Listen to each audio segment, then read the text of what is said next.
ശാസ്ത്രീയ അഥർവവേദ പഠനം ക്ലാസ് 132. ഇന്ന് നമ്മൾ നോക്കുന്നത് കാണ്ഡം 5 അനുഭാഗം 3 സൂക്തം 15. ഇതിൽ സംഗീതവുമായിട്ട് ബന്ധപ്പെട്ട കാര്യങ്ങളാണ് പറയുന്നത്. കാരണം അഥർവവേദത്തിൽ ഇല്ലാത്തതായിട്ടൊന്നുമില്ല, എല്ലാത്തിൻ്റെയും പ്രായോഗിക തുടർച്ച. അതേസമയം തന്നെ സംഗീതം പാടാനുള്ള കഴിവും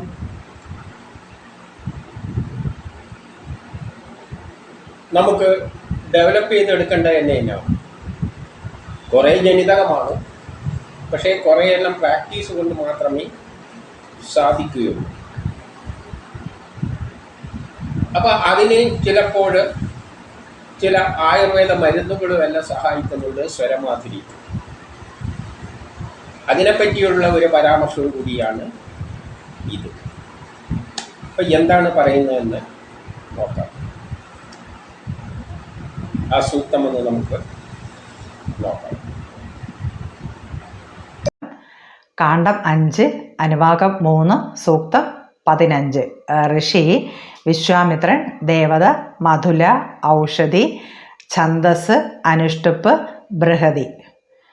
ഏകാ ച മേ ദശ ച മേ അവക്താര ഓഷധേ ഋതജാത ഋതാവരി മധുമേ മധുലാകരഃ ദ്വേ ച മേ വിംശതിശ്ച മേ അപവക്താര ഔഷധേ ഋതജാത ഋതാവരി മധുമേ മധുലാകരഃ തിസ്രശ്ച മേ ച ത്രിസംശശ്ച മേ അപവക്താര ഓഷധേ ഋതജാത ഋതാവരി മധുമേ മധുലാകരഃ പഞ്ച ച മേ പഞ്ചാശശ്ച മേ അപവക്താര ഓഷധേ ഋതജാത ഋതാവരി മധുമേ മധുലാകരഃ ഷഡ്ച മേ ഷഷ്ടിശ്ച മേ അപവക്താര ഓഷധേ ഋതജാത ഋതാവരി മധുമേ മധുലാകരഃ സപ്ത ച മേ സപ്തതിശ്ച മേ അപവക്താര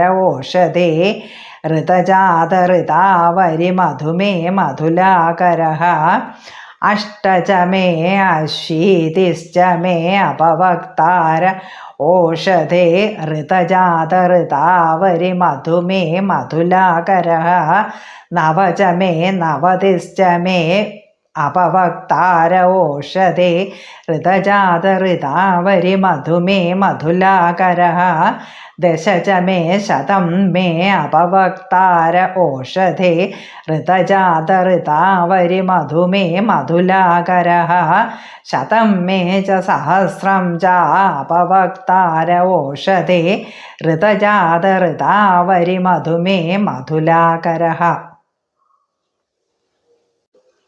ഭാവാർത്ഥം: ഞാൻ 1, 10, 11 പേരാൽ നിന്ദിക്കപ്പെട്ടാലും യജ്ഞങ്ങൾക്കായുണ്ടായ ഔഷധി എൻ്റെ ശബ്ദത്തെ മധുരതരമാക്കുക.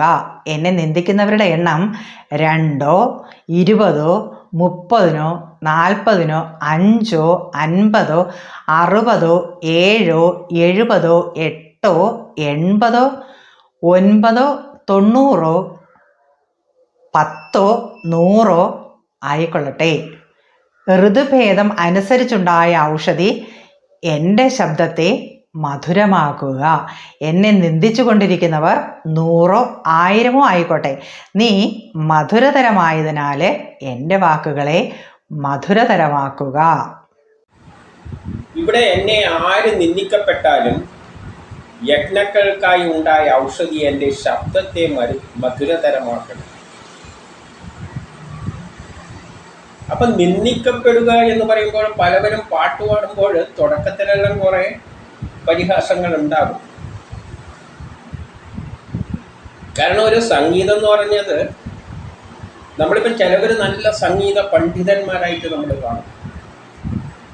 സംഗീതത്തിൻ്റെ അങ്ങ് ഏറ്റവും ഉന്നത നിലയിൽ, അതായത് സിനിമ പാട്ടെല്ലാം പാടുന്ന ഒരു ഗായകനെ എടുത്തു നോക്കും, ചിന്തിച്ചു നോക്കും. ഭയങ്കര പാട്ടിനെല്ലാം അഗാധമായ പാണ്ഡിത്യം, നല്ല ഭംഗിയിൽ പാടുന്ന ഒരാളാണ്. പക്ഷേ അദ്ദേഹം കർണാട്ടിക് മ്യൂസിക്കും ഒന്നും അങ്ങനെ കൈകാര്യം ചെയ്യാൻ പറ്റിയെന്ന് വരില്ല.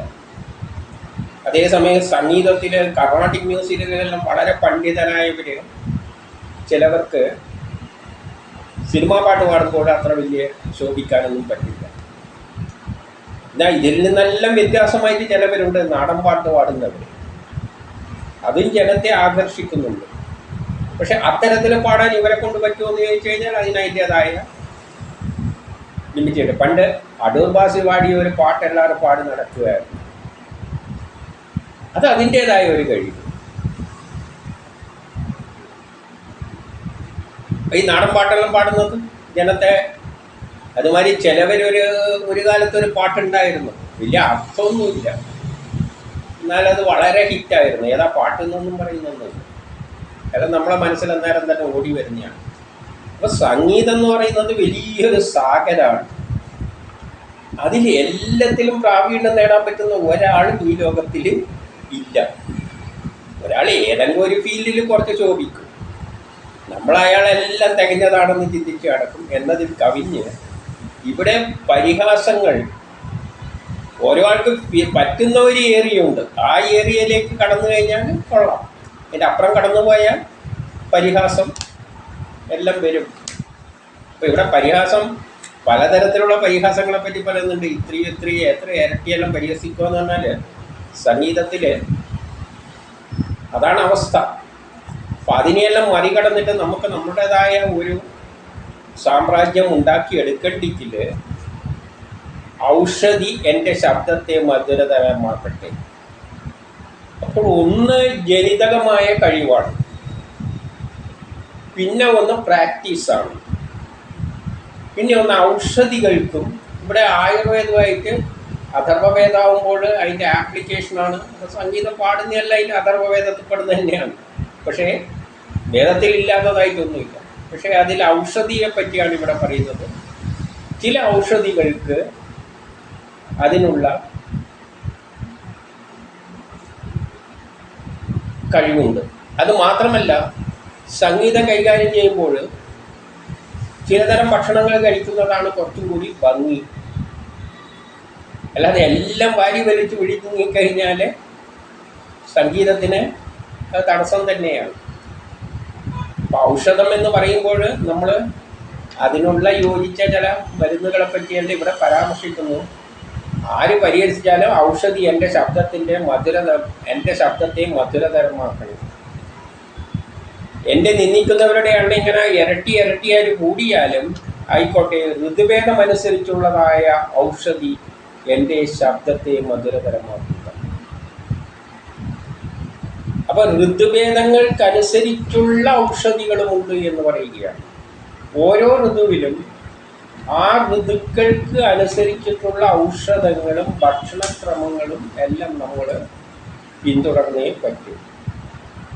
ഇപ്പം തണുപ്പ് കാലത്ത് അതിനനുസരിച്ചുള്ള ഭക്ഷണങ്ങളും അതിനനുസരിച്ച ഔഷധം എന്ന് പറയുമ്പോൾ ഭക്ഷണമെല്ലാം അതിൻ്റെ അകത്ത് പെടുന്നു. ചികിത്സയായിട്ട് ബന്ധപ്പെടുമ്പോൾ ഭക്ഷണമെല്ലാം വരും, അപ്പം അതുമെല്ലാം അതിൻ്റെ കൂട്ടത്തിൽ വരുന്നുണ്ട്. അപ്പോൾ ഋതുഭേദങ്ങൾക്കനുസരിച്ച ഔഷധങ്ങൾ.